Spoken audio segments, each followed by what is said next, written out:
In this video, I'll show you how to make a div stretch to exactly 100% of the browser window height using CSS. You might think that using height set to 100% would work, but that often doesn't give the result you expect.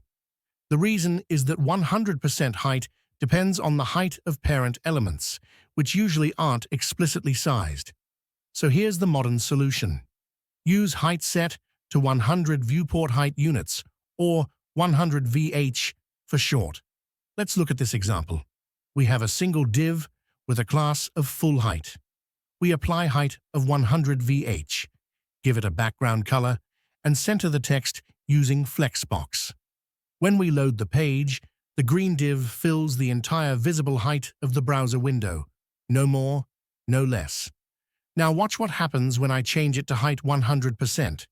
It immediately collapses unless the parent elements are also explicitly set. That's why using 100 VH is the better option in most cases. Viewport height units are a reliable way to create full-screen sections that adapt to different screen sizes automatically. Thanks for watching. If you found this tip helpful, like and subscribe for more front-end development tutorials.